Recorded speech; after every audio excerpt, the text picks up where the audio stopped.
Good morning or good afternoon, depending on where you're at. I'm Cate Luzio. I'm the founder and CEO of Luminary, but also the host of Goaldigger Live on LinkedIn every week. And I am so excited today because we have not only a Luminary partner, just an incredible woman, Isosa Ighodaro, the co-founder and CEO of Black Women Talk Tech, amongst many other things. And we had a few weeks ago, actually, one of the members of the community of Black Women Talk Tech down in DC. And so I'm thrilled to finally have you on here, Isosa, because it's taken us a while from calendars, but you are here, so welcome. Thank you so much for having me. Oh my gosh, I'm so excited. Thank you. All right, so we always do this on every Goaldigger. We want to hear a bit about your story and where you came from and what brought you here, especially in creating this incredible organization that's trying to do so much for Black founders, particularly women in tech, but I think is having a much bigger impact in general in the industry. So much. I really appreciate that. It means a lot. I mean, I started my tech company in 2013 and didn't have a community, didn't have really a place to turn to figure out, how do I scale this business? Like, how do I really get it off the ground as a technology founder? And I just happened to, go to one of these, networking events. And, most times when I go in New York, especially at that time, there was very few events. And then when you did find one, there were very few women. And so I happened to be in one event that I found a small group of women, and we connected instantly. And so I found my co-founders at that day on the same lunch line. And they were working on their own businesses too. And I was like, oh my gosh, let me help you. Let's help each other. Let's figure out, how do we help each other scale our businesses? Because it's so important to have a tribe to help you get through, because entrepreneurship can be such a lonely journey. And so I met Lauren and Regina. Oh my God. I met Lauren and Regina there. And that is when we discovered an opportunity to kind of support women of color, particularly Black women, who are building scalable tech companies. And so we just decided, like, let's go ahead and do an event one day and just bring an expert every hour and like have a little sister circle, maybe 10, 15 people. I asked one of my advisors at Google, like, give us like a classroom setting so that we can have space to like spread out our wings and do things. And we ended up, a week before the event, sending an email out and saying, hey, if you know any Black women who are building tech companies, invite them. We'd love to, open it up.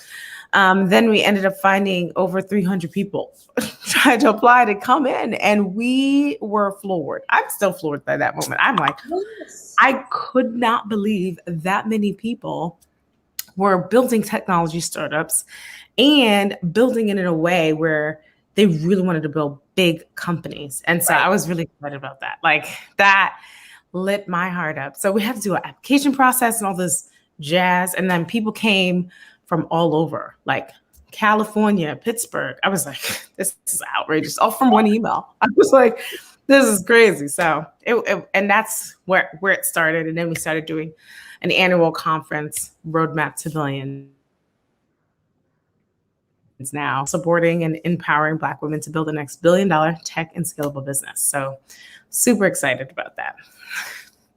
It's remarkable to think about just, B. Dixon, who is a wonderful friend, and we've had her, founder of Honeypot. What she loves to say is, a little pebble can make, just thousands of ripples. And that's what that email was. It was a little pebble that just, I don't really like the term viral, but that's what it did. It was like, there was such a need for this. You didn't even realize it, right? You knew that you needed it, right? It's kind of like when I started Luminary, I knew that I needed it, and I knew there were other women. But really just that one idea of like, I need a community, I need a tribe, I need support. And now you've got hundreds and hundreds and hundreds of members. You put on this annual conference. We were so proud the last kind of when people could do in-person events, to host your the night before the big conference. But Right. you also have, as a founder yourself, at building your own, when you think back to that part of your journey, what were you missing the most as a founder, right? Before you sent this email, was it, it's lonely? Was it, I need more doors open? Was it capital? Was it all of the above? I mean, when you're okay, so let me even back it up. I was a first-time entrepreneur. Yep. I had a banking background. So I was coming from Citigroup, worked there for 7 years, thought I knew it all, thought I knew all the people with money. I didn't think fundraising was going to be an issue for me. I was like, oh, fundraising, I know tons of people. Yeah.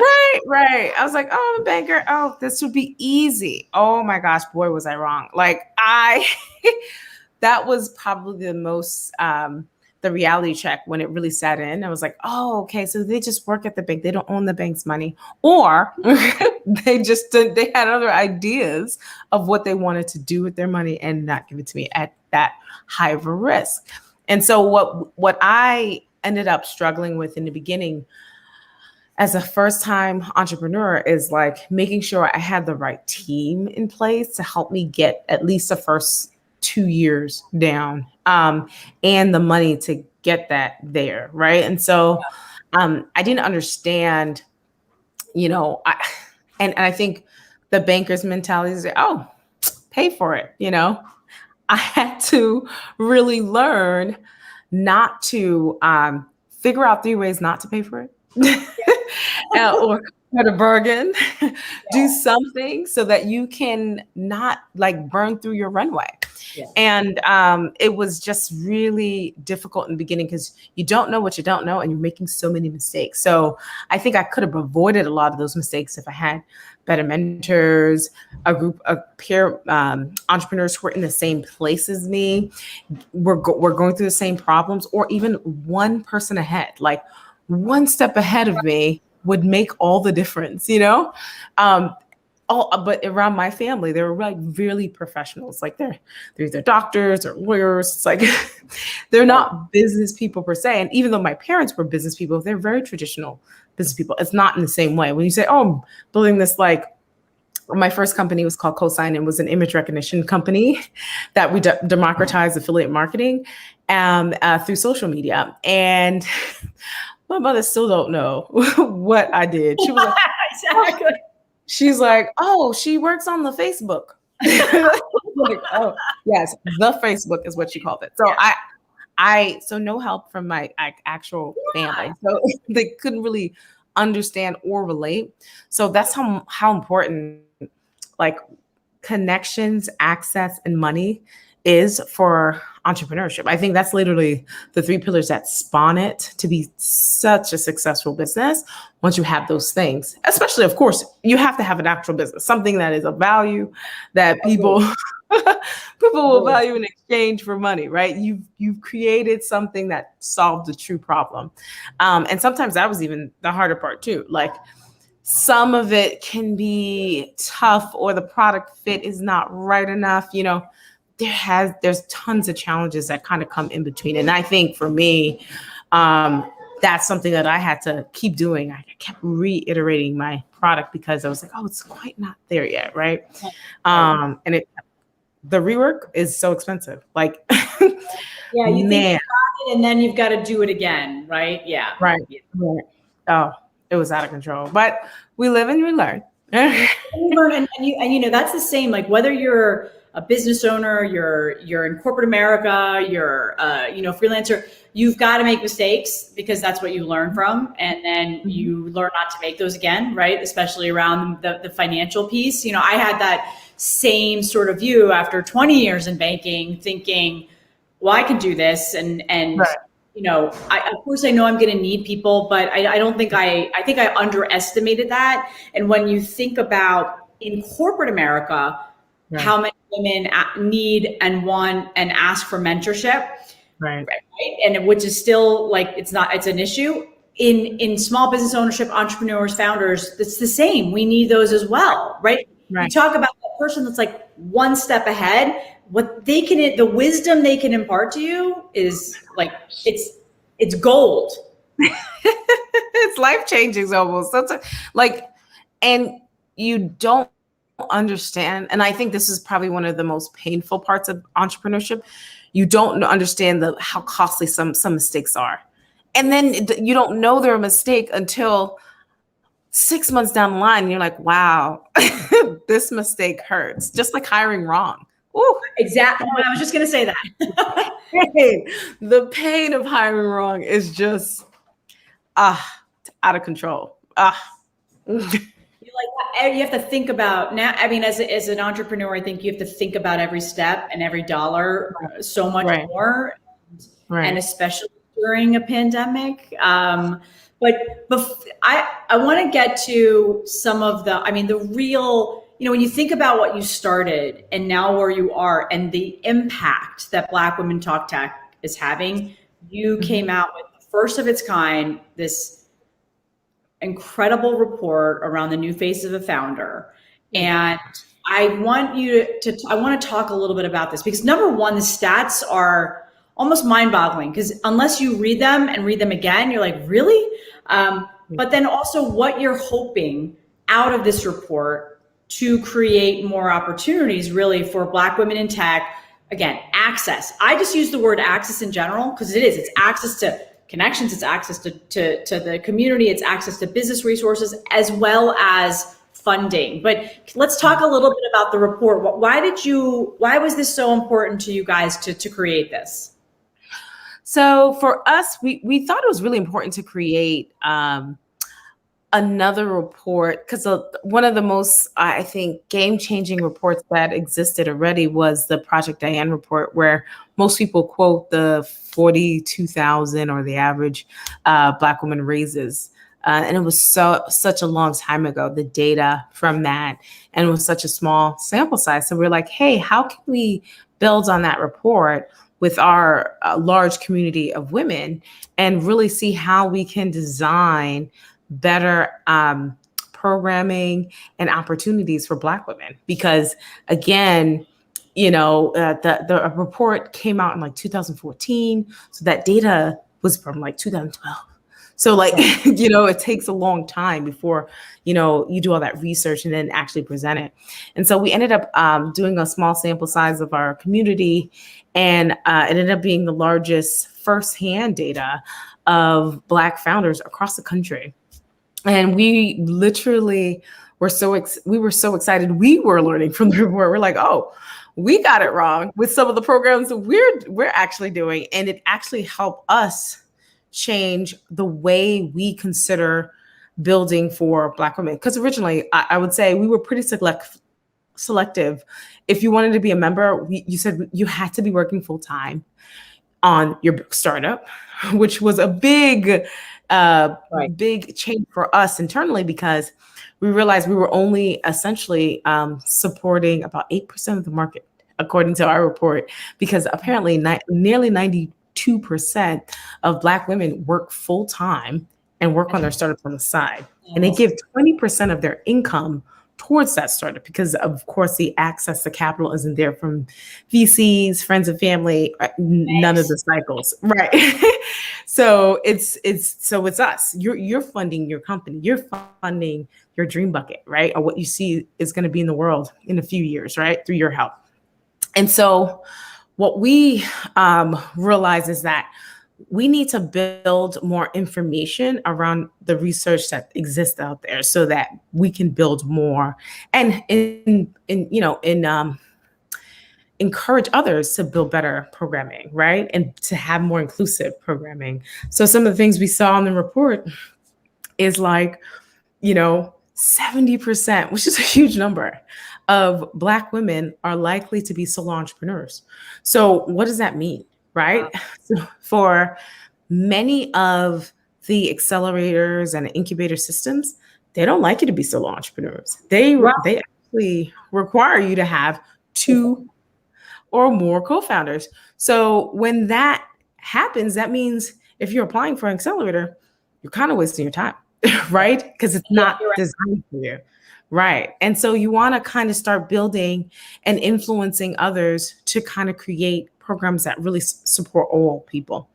And those are things we saw. We also saw within the report all the different dynamic industries that Black women are building in and across the country. Like the top 5 industries were fintech, ed tech, health tech, consumer, which I was like, I thought it was going to be consumer first, Right. but really it was fintech, which I thought was really interesting.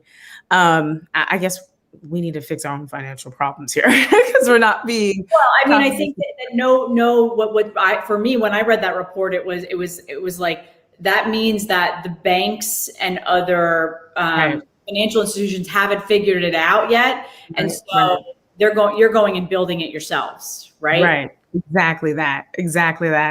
It's so interesting. Well, that's a whole nother story. I won't even go.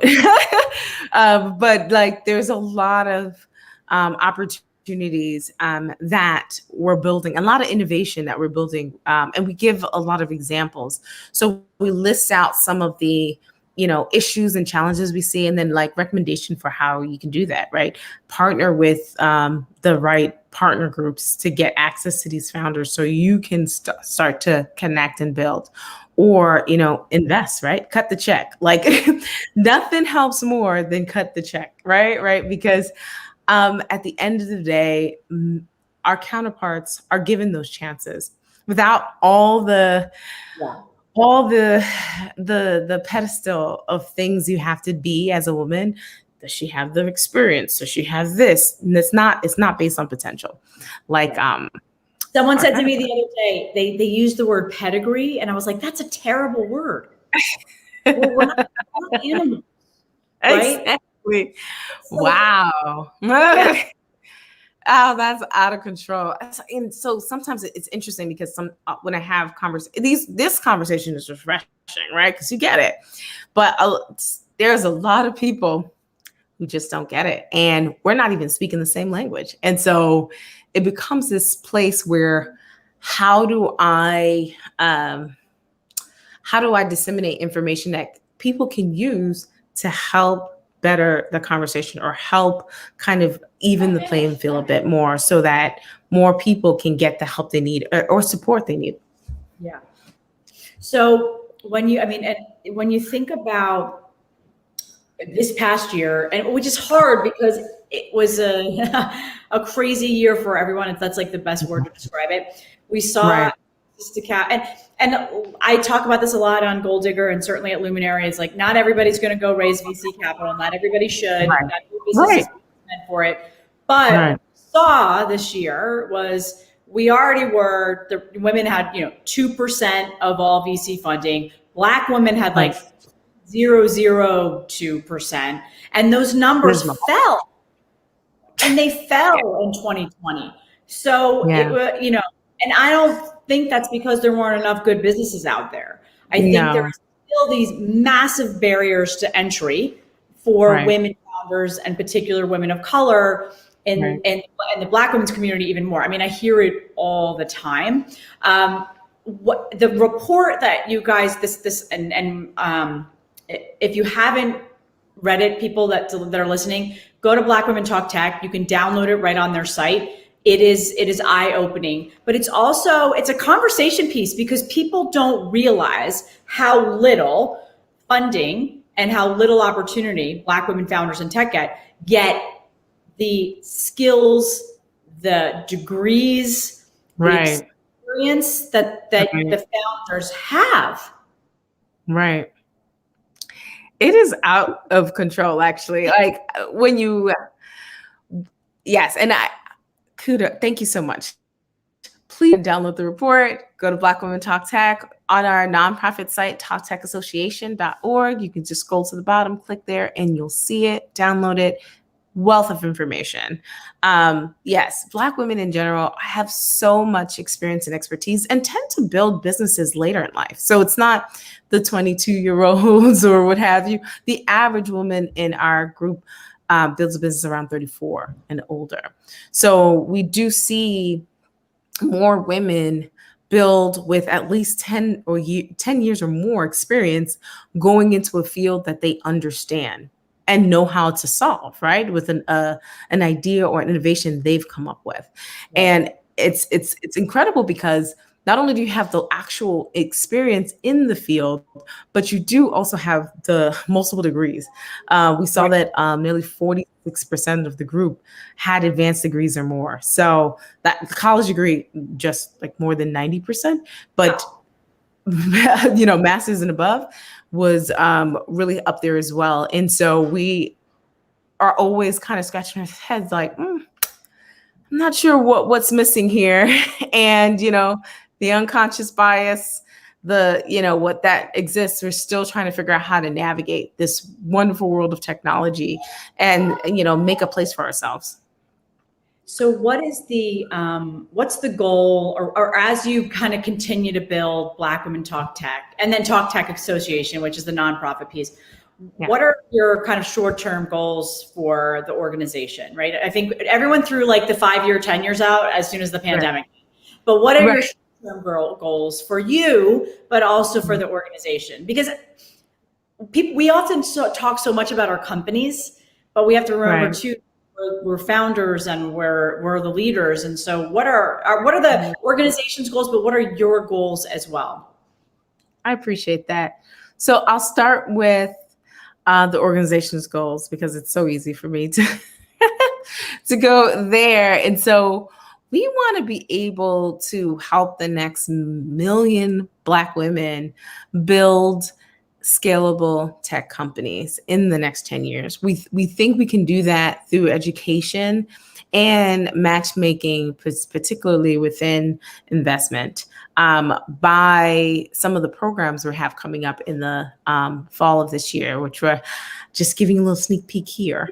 But we're really excited about being able to support women in a more cohesive way, and really allow a more holistic approach to it. So not only considering, funding for your business, but making sure you have healthcare, like talking through those things of making sure that you can, have a healthier you, come to work as your full self, but finding fellowship programs that can help support the entire journey as an entrepreneur to kind of help with that equal playing field. Because if you're trying to figure out how to pay rent and do this business, it makes it really hard to really get there. And so I'm really excited being able to do that through the programs we have coming up. We have a huge partnership that we're hoping to ink and be able to announce soon, to kind of also expand and make technology actually digestible and accessible for people. Because I think people are afraid of technology, to be honest. They're like, it's just like myself included. I mean, I'm a non-technical founder, right? I didn't get it in the beginning, but as you take like even the basic level coding class, it starts to make like actual sense. It's like, oh, it's not that bad. You just gotta, give yourself a little freedom and grace to get there. Right. And then you'll be there. And I think part of it is just like, how do we get more people to see this as a realistic plan in their future so that they can unlock wealth for themselves? Because again, at the end of the day, we want to create wealth for our communities so that you can have a better quality of life and a better community in general, right? And so closing the wealth gap is part of our mission as well. And so we'll look to do that through the programming, and hopefully a big announcement is coming up this year that we'll be able to announce. And this is the first. Yeah, I look forward to being able to share it with you and you being a partner with us in that as well. And then for me personally, it's been a roller coaster. I'm not going to lie. These last year and a half, from like just the pandemic happening and everyone just losing their minds because, Black businesses were expected to close like 42%, right? Of Black businesses were expected to close for the pandemic. And it was just us on the phones like every day talking to businesses, figuring out how to save them, how to pivot, what connections and access could you get? Like, it was brutal. And then we're a business ourselves, so we were barely afloat ourselves. So it was really challenging. And that's probably one of the most challenging times that our business has seen, along with others.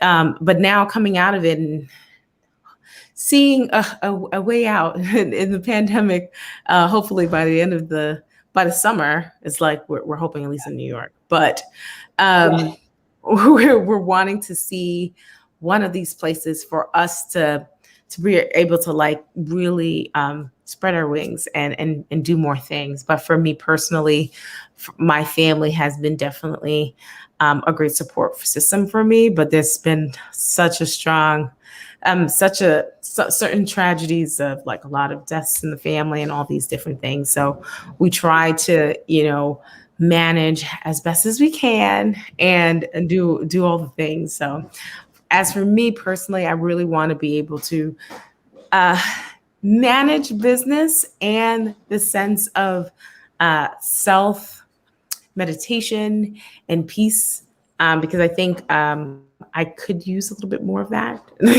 than I'm working all the time. Yes. Oh my gosh. I was like, I don't know if there's ever going to be a balance unless I like pay attention to this thing. So, so I'm really trying to, get part of that balance back.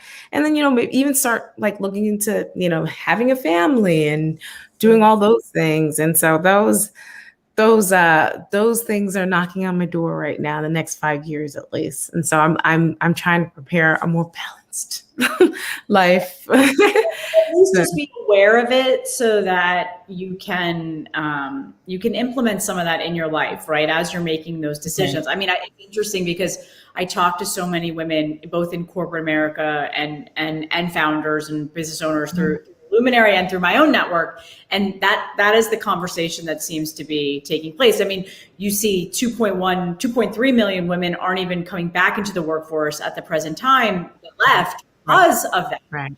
And that's not corporate women, right? You think about then business owners, whether they've struggled through, made it through. I mean, and you talk about, we talk about access. That is everything that Luminary has stood for. Is how do you bring more resources to more women without also excluding men? But we need them. Exactly. And so, for us, like seeing what you and Black Women Talk Tech are doing, it's so natural to work with you because we're on that same mission, right? And supporting each other versus it only has to be one versus the other. So I love what you're doing. There was a question in the chat that I have to ask about, you talked earlier about, as a founder, as a woman, you need the connections, you need, the capital, the community. What about self-belief? Self-belief, like confidence in oneself? Yeah. Okay. I think it's an interesting space that there are some people who are naturally born with this sense of confidence that that carries them through. And I look at them with marvel because I'm just like, wow. But I think it's undeniable the amount of belief you have in yourself, to bet on yourself, especially with taking on an entrepreneur journey. It's like no other, because you are in that leadership position, selling everyone, your customer, your team, your business. It is almost always a sunny day, and you have to kind of embody this place where you're so confident that this is going to help people, because at the end of the day, you're building something that's going to solve a problem and you're going to help someone with something, right? And the confidence of that, and knowing that that's going to be your impact in the world, should give you some sense of pride, excitement, and confidence, right? And so I think it's a journey. It's an internal journey that it's that conversation with yourself that you constantly have to have. I remember having that conversation with myself even at 10, constantly, because I mean, there's so many things that are placed on you without your I didn't ask for it, but Right. society and everything. And so it's hard to kind of hear your voice and say, hey, how do you want to show up in the world? And I think the confidence factors comes with time and practice and experience and just a feeling of like, hey, I got this. Because there's nothing like knowing your stuff, right? Like you get that naturally once you know what you know, right? Or even the stuff you don't know, because entrepreneurship can be very it's like a lot of unknown pieces, right? And you're just kind of guiding this light. But there is something about, you know, that the opportunity exists because the market exists for you, and you know all you have to do is go out and get it. And that means building a team. That means building all these things around you to make that possible. But I'm a Christian, and so I always believe that God doesn't place things on your heart without a mission that you can't carry out. So I trusted him to help me get there and build that confidence over time. But I think it's something that you build and constantly build, and with anything, whether it's personal or professional. So yeah, it's something I love. It's and some days it's not there, and some days it is, and some it's 10 different feelings, right? That hour you're like, yes, and then it's here, and then I could do this, and then and it's this journey, and that's why community and is so important, and what you have built and with Black Women Talk Tech is incredible. We can't wait to do another an in-person event when that can happen. At Luminary or the Glass Ceiling, which opens up today. Yes. So if you're in the New York area, it's the Glass Ceiling Nomad. But so tell people, I put that in the chat, your Instagram, but where can people find you, and remind them where to download this report, The New Face of a Founder, because everyone should read it. Sure. Please go to blackwomentalktech.com and you can find out all the information you need to know there. And if you scroll all the way to the bottom to the footer, we have other communities, and right there has talktechassociation.org, and that's where you can download our report. Follow us everywhere. It's the same everywhere. Black Women Talk Tech. Lastly, if someone wants to join, they just go to your website as well? Yep, everything is there. You can join us at the conference. You can join us at our chapter meetings across the country. You can join us at any of the events that we have coming up. The best way to keep in touch with us is on our newsletter. We always send out a newsletter every 2 weeks, and it has a ton of information in there to help you in your business. We also do a lot of investment matchmaking. So if you're looking for funding, we've helped probably hundreds of women get their first checks for their businesses. So we're really excited about being able to do that and support women in their journey. Go ahead and make this money. Wealth creation is for all of us. Money, create wealth, create generational wealth, right? And invest in not only themselves and their businesses, giving jobs and supporting their community, right? That's what it is. So, thank you so much for joining. I'm so excited this worked out. Everyone, if you don't know Asosa, you will, because she is one hell of a leader. And I'm pleased to call you a friend and a partner of Luminaries. And I'm looking forward to seeing where Black Women Talk Tech and everything else that you're doing and will do that journey. So thanks for joining, everyone. Have a great weekend. Stay safe and stay healthy. And please keep wearing a mask if you're indoors, since now we don't have to wear them outside if you're vaccinated. And we will see you next week. Thanks, Asosa. Thank you. Bye.